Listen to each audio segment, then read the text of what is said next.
이번 시간에는 우리 2024년 1회 정보처리 산업기사 실기 기출문제를 같이 한번 풀어보도록 하겠습니다.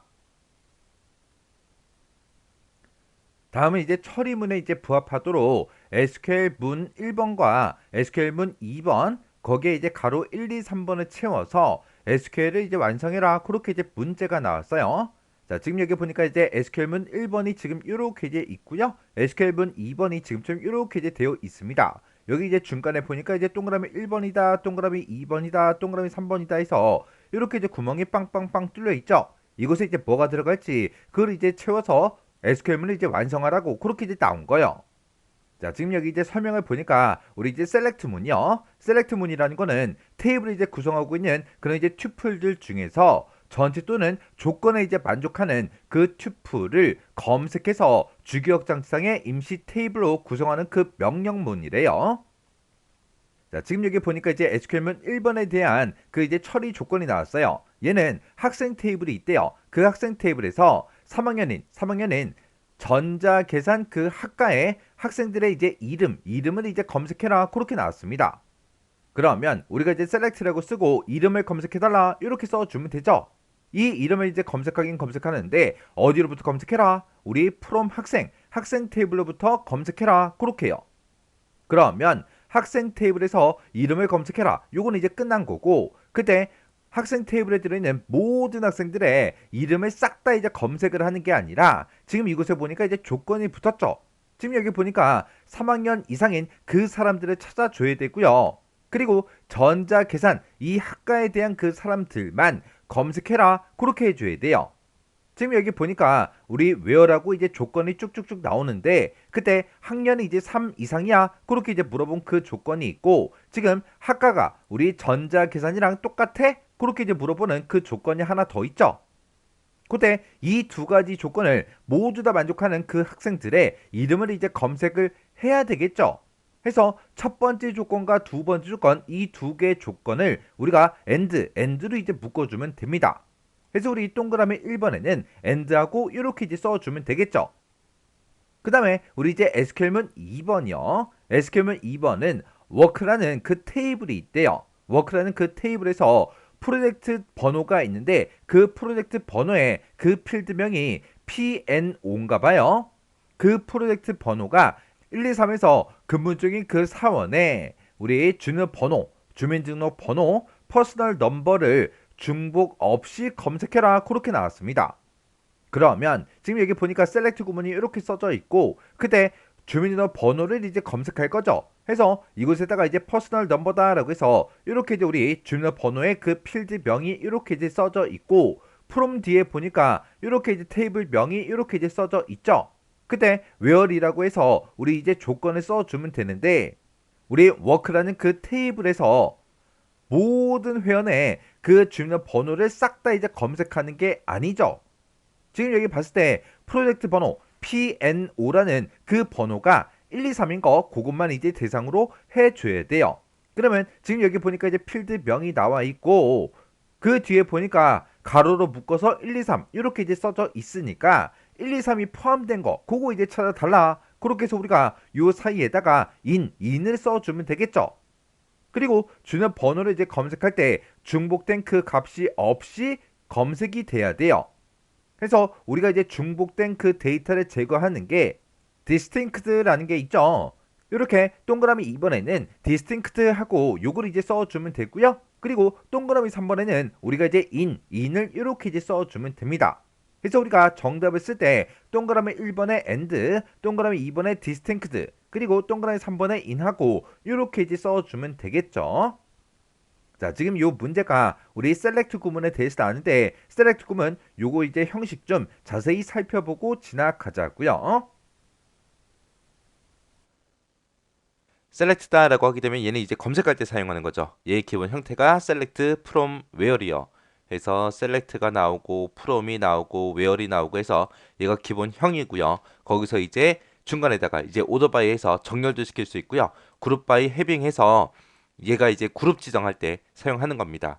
그리고 이제 그룹 함수도 우리가 쓸 수 있고요. 그리고 윈도우 함수도 우리가 쓸 수 있어요. 이런 것들을 다 쓸 수 있는데 그 중에서 이번 시간에는 우리 여기 진하게 굵게 이제 표시된 것들 있죠. 요 기본 형식에 대해서 살펴보고 회색으로 표시된 부분은 이제 다음 섹션에서 이제 같이 공부하도록 하겠습니다. 요 셀렉트라는 게 시험 문제에 제일 많이 출제가 될 거예요. 왜 그러냐? 우리가 인터넷상에서도 뭔가 포털 사이트 같은 데 들어가서 우리가 검색을 대부분 제일 많이 하잖아요. 그죠? 그것처럼 우리 실무에서도 가장 많이 사용되는 그런 SQL 명령어가 우리 select라는 요 명령어입니다.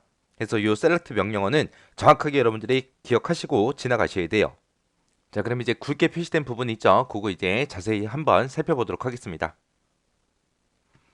자, 맨 처음에 이제 select라는 절이 있었죠. 그 select 절이요. select 절에서 그 뒷부분에다가 predicate라고 해서 우리가 검색을 해서 가지고 올 때 불러올 튜플의 수를 제한할 때 그때 사용하는 명령어를 기술하는 부분이 predicate고요.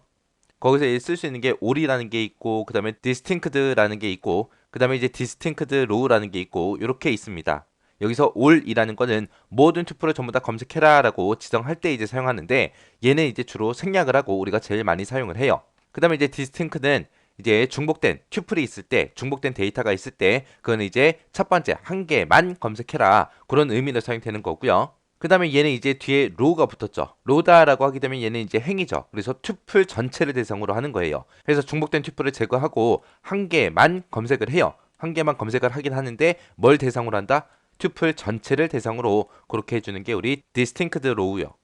그리고 이제 그 뒷부분에다가 이제 우리가 속성명, 이제 필드명을 쓰는 거죠. 그래서 내가 검색하고자 하는 그 필드명, 그 속성을 이용해서 수식을 지정하는 게 우리 속성명이요. 여기서는 이제 내가 테이블에 들어있는 모든 속성을, 모든 필드를 다 검색하겠다라고 했을 때는 우리가 주로 요 별표를 써서 모두 다 불러오면 되고요. 내가 특정 속성만 불러오겠다라고 했을 때는 그 속성명을 우리가 써주면 됩니다. 근데 만약에 내가 한 개 테이블에서 검색을 하는 거랑 이제 여러 개 테이블에서 검색하는 거랑 달라요. 내가 만약에 여러 개 테이블에서 내가 특정 항목을 내가 불러오겠다라고 했을 때는 앞에다가 테이블명을 써주고요. 뒤에다 속성명 이렇게 써주면 됩니다. 그때 이제 테이블명하고 속성명하고 구분하기 위해서 중간에 점을 찍어서 우리가 표시를 해서 가지고 와요. 만약에 내가 검색을 하긴 하는데 지금처럼 만약에 여러 개 테이블에서 만약에 우리 학생이라는 테이블이 있고 그 다음에 성적이라는 테이블이 있을 때 특정 학생의 내가 성적을 보고 싶어요. 이 학생이라는 테이블에는 뭐 이름도 있고 학번도 있고 여러 가지가 있겠죠. 그리고 이 성적이라는 테이블에는 뭐 학번이라는 것도 있을 거고 그다음에 각 과목별로 이제 성적들도 다 있을 거고요. 그다음에 뭐 총점도 있고 그다음에 뭐 평균도 있고 여러 가지가 있을 거예요. 그 중에서 나는 학생 테이블에서 학생의 이름을 가지고 와라. 학생의 이름을 가지고 오고 그다음에 이제 성적이라는 테이블에서는 평균을 가지고 와라. 이런 식으로 이제 여러 개 테이블에서 검색을 하고자 할 때는 지금처럼 이렇게 테이블 이름 쓰고 뒤에다가 점 찍어주고 그리고 속성명, 테이블명, 점, 속성명 하고 이런 식으로 작성하면 된다라고 그렇게 기억하시면 됩니다. 그리고 알리아스에서 AS라는 요 명령어를 우리가 쓸 수 있는데 얘는 이제 원래 가지고 있던 요런 필드의 제목이 있죠. 이름이다, 평균이다 이런 제목 말고 내가 다른 제목으로 그렇게 표시하기 위해 사용하는 게 알리아스라는 거예요. 내가 만약에 학생 테이블에 지금 이름이라는 필드명으로 그렇게 되어 있는데 이름을 가지고 올 때 나는 성명으로 그렇게 제목을 표시하고 싶다라고 했을 때 우리가 AS하고 얘를 써주는 겁니다. 그래서 얘는 이제 다른 제목으로 표시할 때 그렇게 사용하는 게 AS다라고 그렇게 기억하시면 돼요. 그 다음에 이제 프롬절이 있습니다. 프롬절이라는 거는 데이터가 어디에 들어있는지 그 테이블명을 우리가 쓸 때 프롬 뒤에다 써주면 되죠. 그리고 where절이다라고 하게 되면 where 뒤에는 이제 조건을 기술할 때 쓰는 거죠. 조건이 있으면 where절을 쓰는 거고 없다 그러면 안 쓰는 거죠. 그 다음에 이제 orderby다라고 하게 되면 얘는 이제 정렬하는 거예요. 정렬. 특정 속성을 기준으로 해서 내가 정렬을 하고 싶을 때 정렬해서 검색을 하고자 할 때 사용하는 절이 orderby라는 명령문입니다. 얘는 이제 학번을 기준으로 해서 뭐 정렬해라 라고 했을 때 학번이라는 그 속성명을 먼저 적어주고요. 그 뒤에다가 이제 오름차순할지 내림차순할지 ascending, descending 해서 얘를 이제 써주면 되겠죠. 그래서 여기서 이제 ASC, ascending이라는 건 오름차순 얘기하는 거고 DSC, descending은 이제 내림차순 얘기하는 거죠. 내가 만약에 속성명만 쓰고 이런 ASC, DSC하고 이런 명령어를 내가 안 썼습니다. 안 쓰게 되면 생략하게 되면 그거는 자동으로 오름차순으로 그렇게 정렬이 됩니다. 이제 셀렉트 구문에서 이제 윈도우 함수 쓰는 거 있어요. 윈도우 함수에서 그 뒤에다가 이제 오버라고 쓰고 파티션 바이라고 쓰고 그리고 속성명을 쭉쭉 적어주면 됩니다. 그리고 오더 바이 해서 이제 속성명을 쭉 적어서 이제 오름차순하겠다 내림차순하겠다 그런 것도 우리가 지정해 줄 수 있어요. 여기서 얘기하는 이 오더 바이라는 거는 이 파티션에서 이 속성을 나타낼 때 그때 그 안에서 이제 정렬하는 거고요. 이 오더 바이는 이 전체 데이터에 대한 그 정렬 방식이에요. 얘랑은 서로 다른 겁니다. 사용하는 방법은 똑같아요. 해서 아래쪽에 있는 이 오더 바이는 전체 데이터를 기준으로 해서 정렬해 주는 거고 이 오더 바이라는 거는 이 파티션 바이 뒤에다 쓴 이 속성명 안에서 이제 정렬하는 그 방식을 보고 얘기하는 거예요. 자, 그다음에 이제 그룹 바이라는 게 있는데 그룹 바이 해빙 해서 얘는 내가 검색한 데이터를 이제 뭐 학년별로 묶어 달라. 아니면 과별로 묶어 달라. 그런 식으로 해서 그룹 지정할 때 쓰는 게 그룹 바이 해빙이요.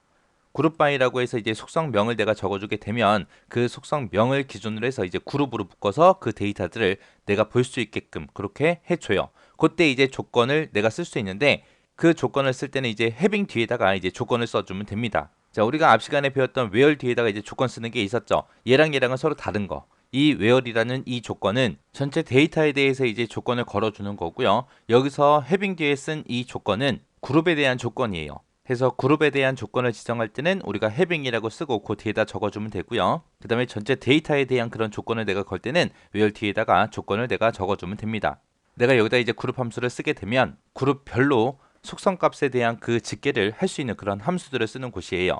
해서 각 과별로 이제 합계를 구해라. 각 과별로 평균을 구해라. 각 과별로 몇 명씩 있는지 인원수를 세라. 그런 식으로 해서 내가 이곳에서 이제 그룹으로 지정한 그 속성이 있죠. 그 속성을 기준으로 해서 합계를 구하든 평균을 구하든 최대값, 최소값 그런 것들을 전부 다 구할 수 있게끔 해주는 게 우리 그룹 함수요. 자, 그럼 이런 것들 좀 더 자세히 한번 살펴보자고요. 아까 그룹 함수 쓰는 곳이 있었죠. 이 그룹 함수에다가 내가 뭐 합계를 구해라, 평균을 구해라, 최대값을 구해라, 최소값을 구해라 해서 내가 함수를 쓰게 되면 그룹 바이절에서 그룹 바이라는 이 곳에서 내가 이제 지정한 그 그룹 있죠. 그 그룹별로 합계다, 평균이다, 최대값이다, 최소값이다 해서 내가 그 속성값에 대해서 이제 집계를 할 수 있어요. 그 함수를 쓰는 부분이 이제 그룹 함수 이 부분이었고요. 그 다음에 그룹 바이다라고 하게 되면 그룹 바이는 특정 속성을 기준으로 해서 내가 이제 그룹화를 할 때 뭐 학년을 가지고 그룹화를 시켜라. 그렇게 해서 이제 1학년에 1학년들끼리, 2학년에 2학년끼리, 3학년에 3학년끼리 그렇게 각각 학년별로 내가 뭔가를 보고자 할 때 그룹 바이다 이제 써주는 거고요. 학과별로 내가 뭔가를 보고 싶다라고 했을 때 이 그룹 바이로 내가 묶어주면 됩니다. 내가 이 그룹에 대해서 특정 조건을 주겠다라고 했을 때는 having이라고 쓰고 나서 그 뒤에다가 내가 조건을 작성해 주면 돼요. 그래서 이 having 뒤에다 쓴 그 조건은 그룹 바이랑 같이 사용이 되는 거고 그룹에 대한 조건이에요. 그룹에 대한 조건. 그걸 지정할 때 이제 having하고 써주면 됩니다. 자, 그다음에 이제 윈도우 함수라는 게 이제 윈도우 함수라는 거는 우리가 그룹 바이라고 해서 얘를 쓰게 되면 이제 그룹별로 내가 묶어서 볼 수 있죠.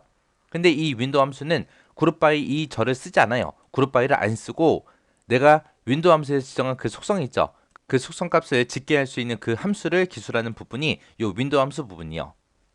요 윈도우 함수 써주고요. 그 뒤에다가 이제 파티션 바이다, 오더 바이다 해서 이런 것들을 이제 쓸 수 있습니다. 파티션 바이다라고 해서 내가 쓰게 되면 윈도우 함수에다가 이제 내가 특정 함수를 쓸 거 아니에요. 그 함수에서 이제 뭘 가지고 이제 계산을 할 건지 이 함수가 적용될 그 범위로 사용될 그 속성을 지정하는 곳이 우리 파티션 바이 요 뒷부분이요. 그 다음에 이제 오더바이다라고 하게 되면 오더바이는 이제 정렬 기준 오름차순 해라 내림차순 해라 해서 내가 속성을 지정해 줄 수 있는데 이 여기서 얘기하는 이 오더바이라는 거는 이 파티션 안에서 정렬 기준이에요. 자, 그럼 요 윈도우 함수하고 그룹 바이저하고 요게 어떤 차이점이 있나 좀 보자고요. 내가 그룹 바이저를 이용해서 내가 학년별로 뭔가를 나타내라 해서 그룹 바이 학년이라고 써서 이런 식으로 이제 표현할 수 있습니다. 그러면 1학년은 1학년 데이터들 뭔가 이제 학계를 구해주고 2학년 학계 구해주고 3학년 학계 구해주고 해서 그룹으로 내가 묶은 이 학년에 대해서 1학년 거, 2학년 거, 3학년 거 이렇게 따로따로 볼 수 있는데 내가 윈도우 함수를 이용해서 내가 만약에 데이터를 집계하겠다라고 했을 때는 지금처럼 1학년 데이터가 다 나와요. 2학년 데이터도 다 나오고 3학년 데이터 다 나옵니다. 나올 때 그때 이제 합계가 150이다, 150이다, 180이다, 180이다, 100이다, 100이다 하고 이런 식으로 각각의 데이터들을 다 보여줍니다.